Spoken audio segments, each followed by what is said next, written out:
जय गजानन। गणेशाय नमस्तुभ्यं, हेरम्बाय एकदन्तिने, स्वानन्दवासिने तुभ्यं, ब्रह्मणस्पतये नमः.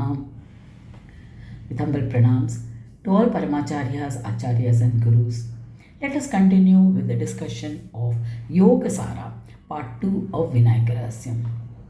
We were looking at the table of contents, what are the contents of the Yogasara in the volume 2.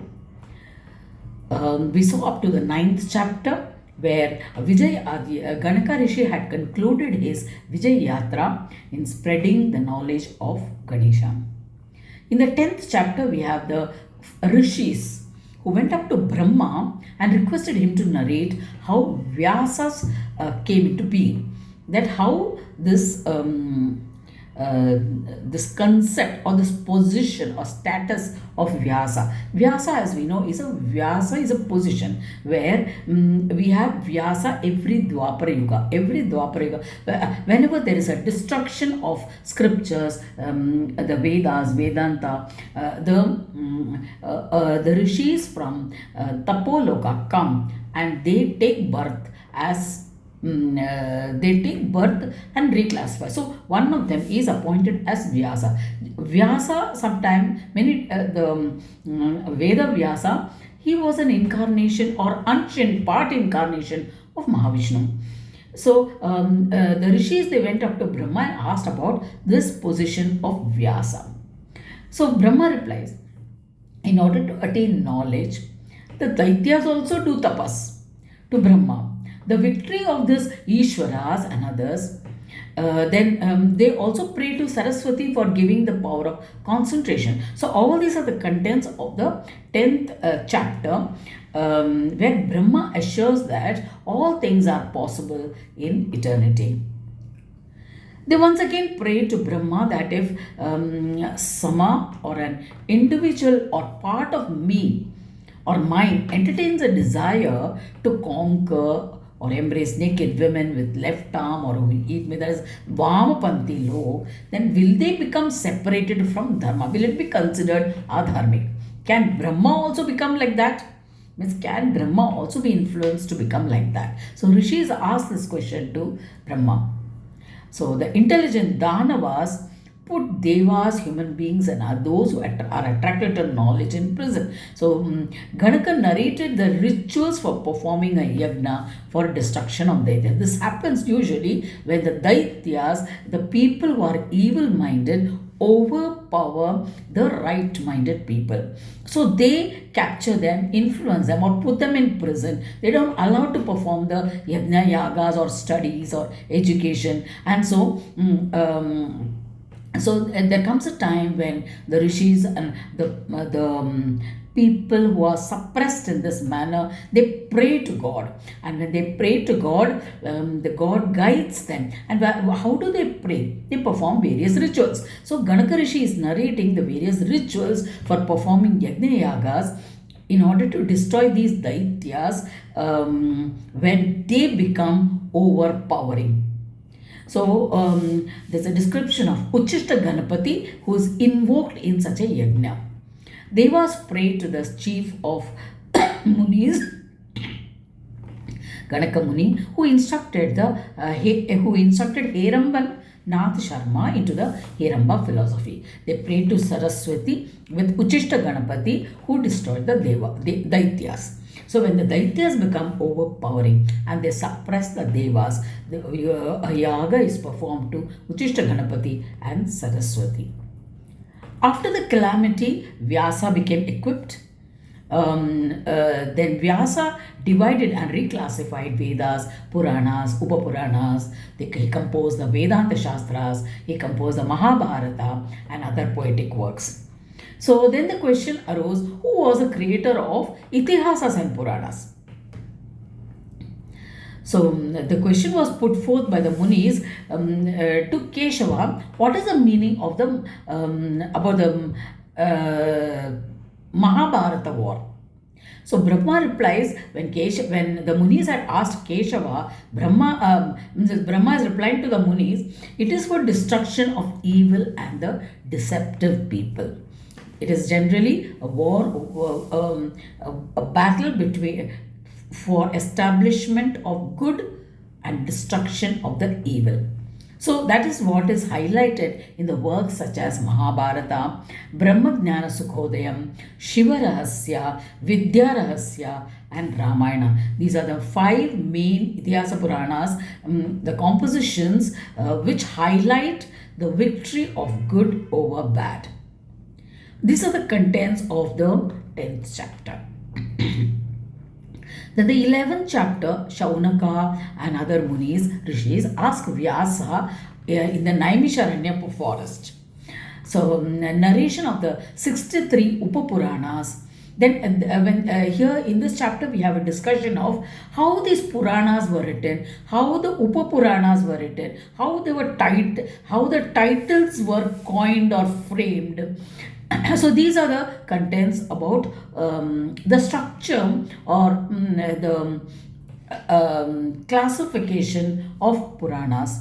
So that Vyasa's reply to that is there, and then Vyasa then goes to Kedarnath, moves to Kedarnath. At Kedarnath, he has a conversation with Gargya Muni there.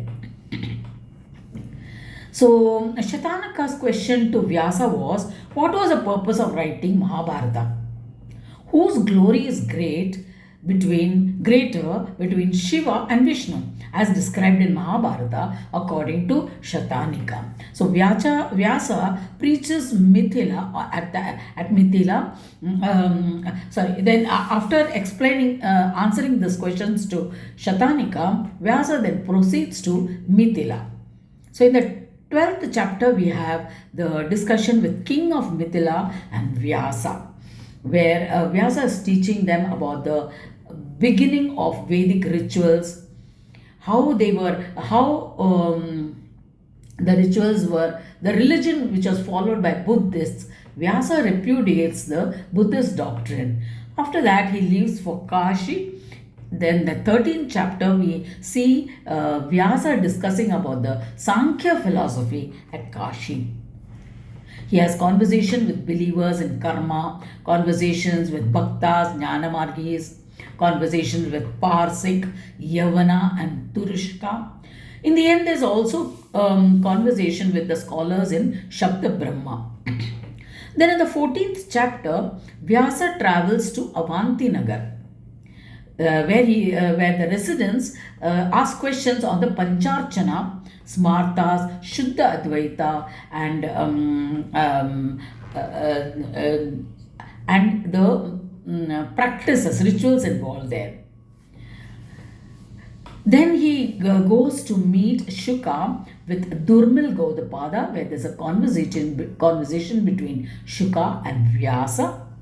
The question was regarding the characteristics about Pashanda Marga, that is that which is denounced by the Vedas.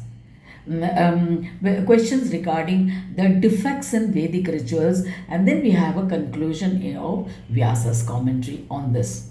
Then in the 15th chapter, we see Bhrigu and others requesting Brahma to explain about the 6 doctrines of Vedic philosophy.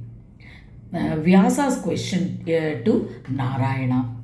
In the 16th chapter, Vyasa requests Narayana saying, I wish to listen to the essence of yoga from the lotus mouth of Radhe Krishna. Please tell me. So 16th chapter, we have the essence of yoga as where we have this Sad Brahma, Asad Brahma, Samad Brahma and Sahaja Brahma as narrated by Krishna to Vyasa. Narayana to Vyasa. Here Narayana is Mahavishnu here, and Vyasa is an incarnation of Krishna, you can say. So Ganesha's teaching to Krishna, surrendering all the worries with an alert mind, with an awareness. He teaches about how the Atma can reach the kingdom, can conquer the kingdom of yoga, the yoga, Purna Yoga. So it's from here that we call Krishna the Yogeshwara. So it is after this that knowledge of yoga came to Krishna.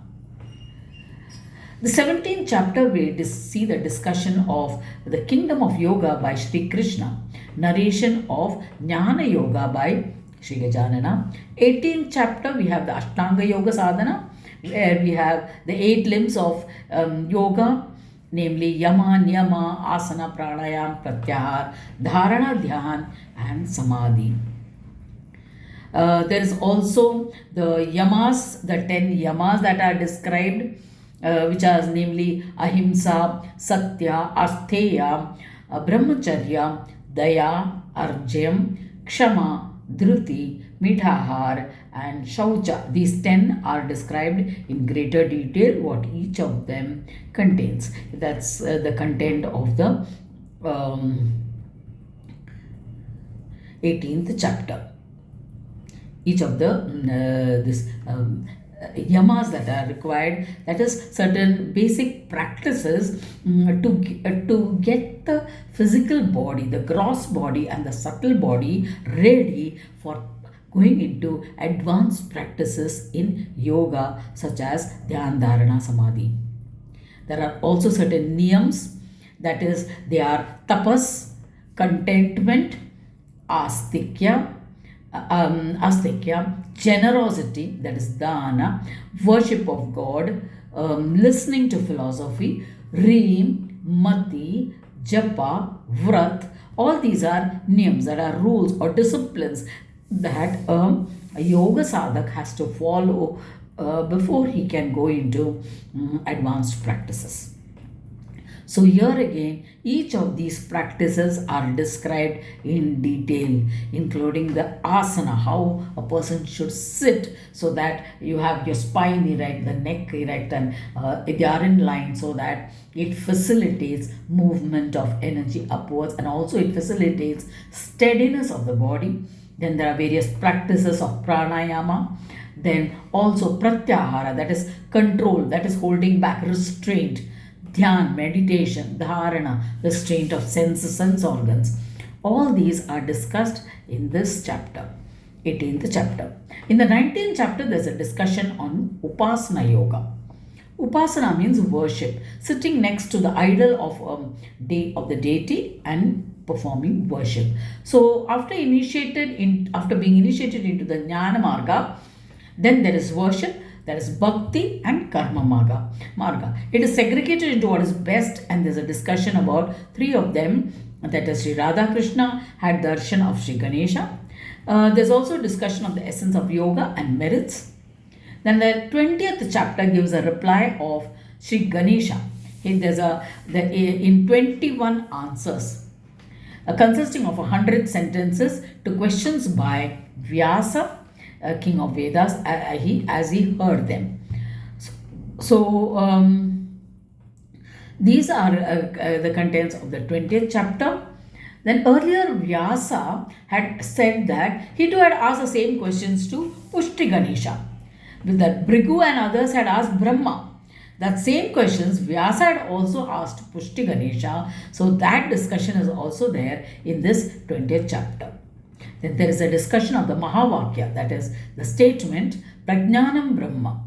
Then there is a description of Jnanamrita Khanda by Shiva, Ganaka's praise of Jnanamrita Khanda, and Vishnu's praise of Jnanamrita Khanda.